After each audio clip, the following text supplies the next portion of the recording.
you can't prepare for it. You're not thinking about it.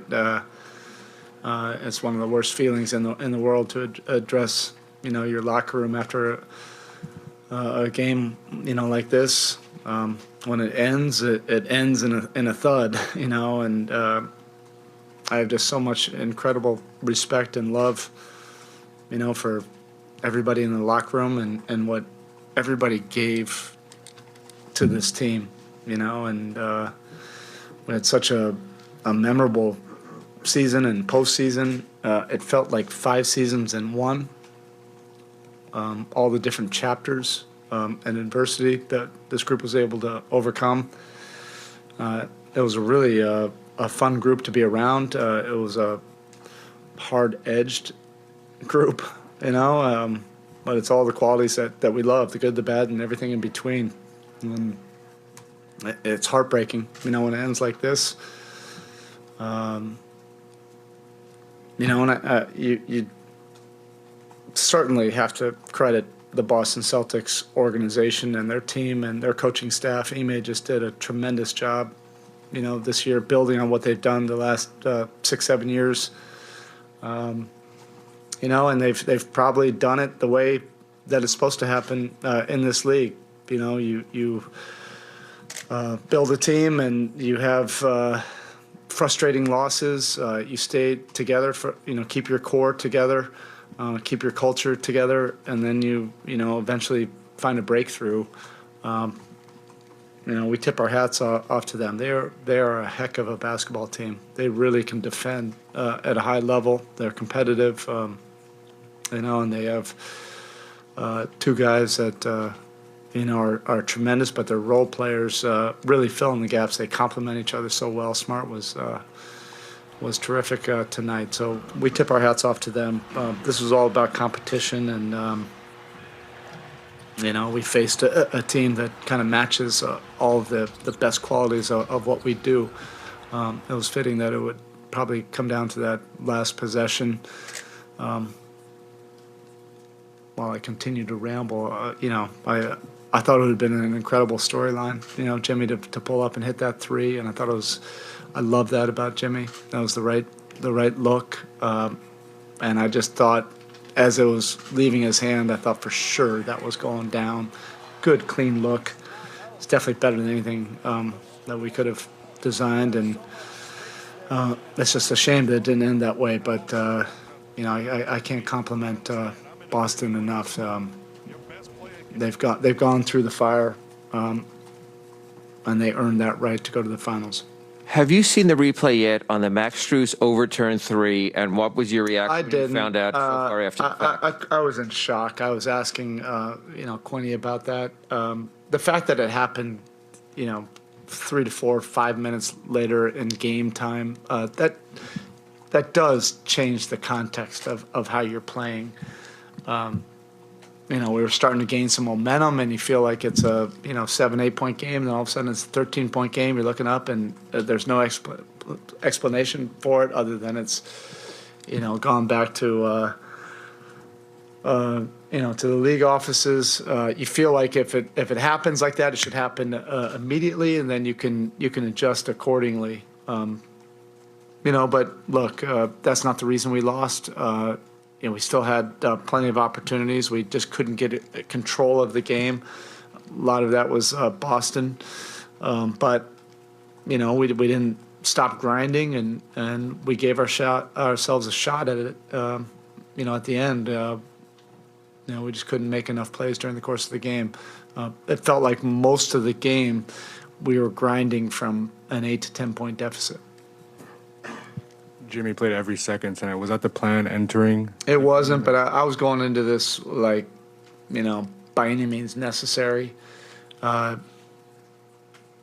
have so much freaking respect for the guys in the locker room, and Boston was going through their stuff too. This is one of the most admirable, honorable series that I've been a part of. Guys that were clearly not anywhere near close to 100% on both sides. You have guys staggering around out there, and then, there's a loose ball, and instincts just take over. It was extremely physical, really hard played.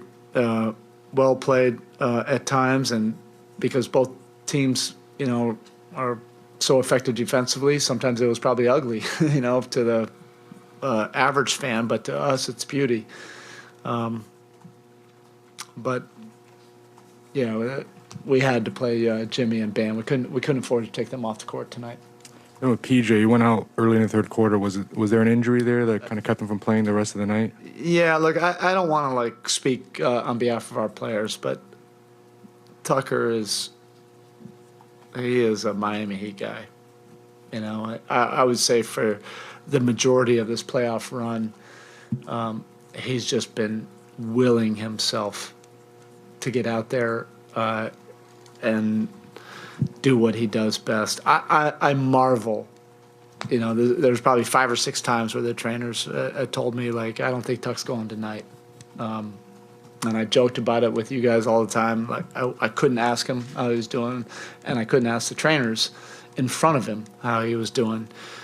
He just has an incredible will inside of him to overcome anything that he may be feeling. I think if this series, could have been at some point where we could have had 2 days in between somewhere, or maybe a couple of those gaps, I think guys could have recovered a little bit more. But both teams were dealing with it, and we were dealing with quite a few things as well. It's not an excuse. We got beat, and I love the fact that our guys were putting themselves out there. Kyle, whatever minutes he played tonight was way more minutes than he should have played. And the same thing for Tyler. Tyler just absolutely made himself available when he really didn't have any practices. And if it was during the regular season, there's no chance he would have played. Spo, you've coached several historically great players. How would you sum up the series that Jimmy just put together? Yeah, it's one of the great performances, of an elite competitor. Jimmy has this competitive will that is so unique. That's a talent unto itself. There's a lot of basketball players in this league. Jimmy is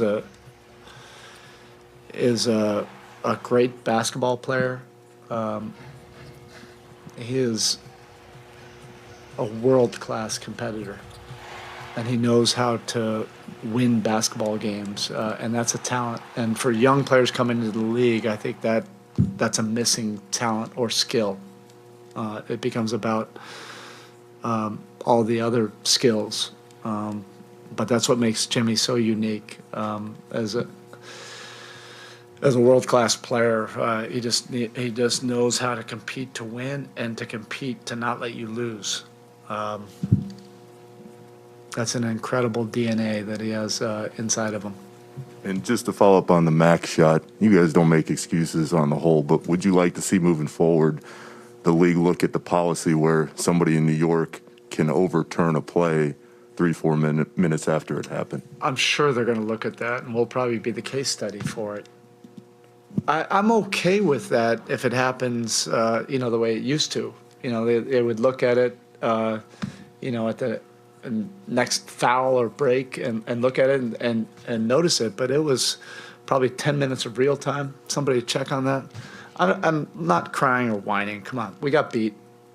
This was 2 competitive teams going at it. We had a crack at it at the end, even as uneven as the game seemed. We had a crack at it. Our guys are never going to, not think that we have a chance at it. But that was so unusual, for us to be grinding and starting to get some momentum. And then all of a sudden it was like, oh, hey, by the way, take away that 3 and with no explanation. That's just the human side of it. It's not the complaining side of it. Who knows if that would have changed anything anyway. Erik, as you said, if this was in the regular season, no chance Tyler would have played. Was it a tough call for you not playing him in the second half, or was it clear cut because he was limited? I mean, we're making I felt like this series I was making decisions that I've never made before in my career. But I've had that before also. During those championship runs, we had guys that day after the season were getting surgeries. So it was very similar. These last two series, it was a daily meeting with the training staff to get an inventory of where guys were. But these guys were so committed, to the challenge that they're willing to do whatever it took to get themselves out there and compete and really compete at a high level. Physically, it just shows you the mental toughness of the guys in the locker room.